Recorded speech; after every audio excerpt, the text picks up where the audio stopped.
dirgamakai nu penggang nada tetas mula ulangan kalah siena tanya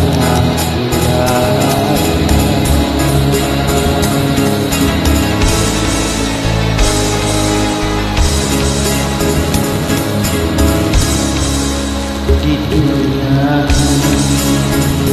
hidup mau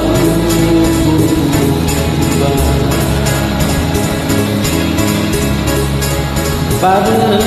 datang geus cundung kana waktuna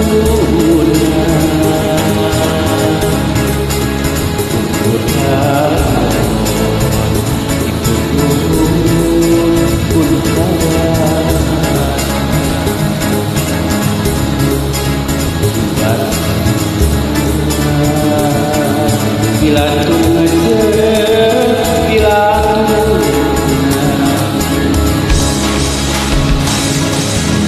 maka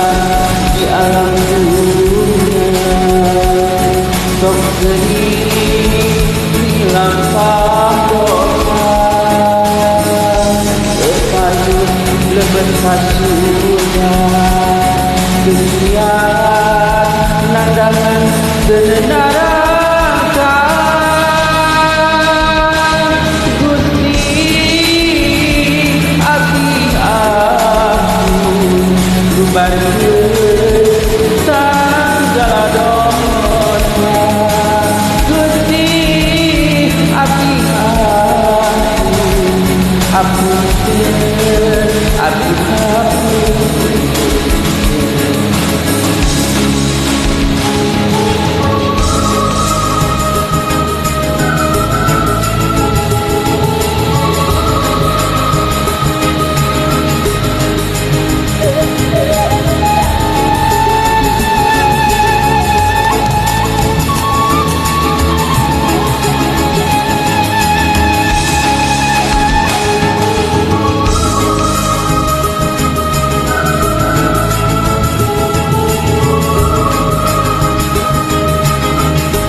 bareng datang geus cundung kana waktuna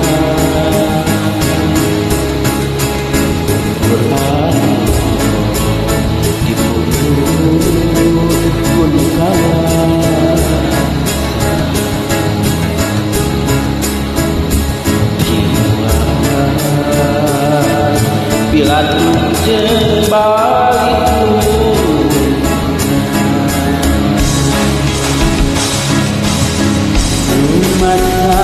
di alam dunia sok geni lampah dosa rupanya lebet kasunya dunia